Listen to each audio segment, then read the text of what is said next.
मेरी फैमिली को बताया गया कि ये लड़की बेसहारा है, गांव से है और आगे पढ़ना चाहती है। इसलिए घर के ज्यादातर लोगों को इस पर दया आ गई और इसे अपना लिया गया।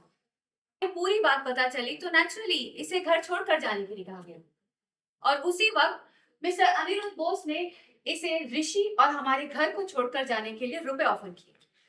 उन्होंने कहा कि ये रुपए से वो अपनी पढ़ाई और आगे की लाइफ को इजीली बता सकती है। रकम बहुत बड़ी थी, इसलिए इसने ऋषि के साथ अपने रिश्ते तोड़ दिए। रकम बहुत बड़ी थी, इसलिए इसने ऋषि के साथ अपना रिश्ता तोड़ दिया। लेकिन उसके बाद बहुत चालाकी से ये ऋषि की लाइफ में और हमारे घर में वापस आ गई। यस माय लॉर्ड, जैसा कि मिस्टर घोष ने हमें बताया, कॉलेज हॉस्टल में इसके अगेंस्ट बहुत सी कंप्लेंट्स आ रही हैं, जिनके चलते इसे हॉस्टल से निकाल दिया गया। और फिर इसने अदिति के सामने बेबस और लाचार होने का ड्रामा किया।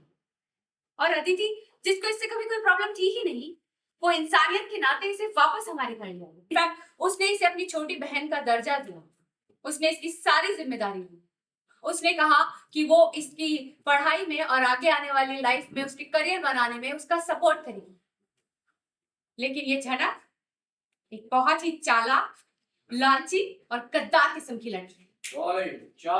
इसने ऋषि से अपनी नजदीकियां बनाने की कोशिश की, जानबूझकर अदिति के सामने ऋषि के पास जाती रही। योर ऑनर, अदिति ये सब कुछ चुपचाप ही सहन कर रही थी, लेकिन जब बातें बर्दाश्त के बाहर हो गई, तब भी उसने झनक को कोई नुकसान नहीं पहुंचाया, बल्कि खुद ब खुद घर छोड़कर चली गई। इसलिए योर ऑनर, मैं कहना चाहूंगी, अदिति और उसके बाबा मिस्टर अनिरुद्ध बोस ने इस पूरी सिचुएशन को बहुत ही सेंसिबली और मैच्योर वे में हैंडल किया।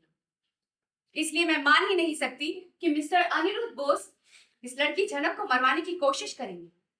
तो ये सारे इल्जामात बेबुनियाद हैं। बस इतना ही माय लॉर्ड, बस इतना ही माय लॉर्ड। क्या है? अब आप जा सकती हैं, जाइए सर।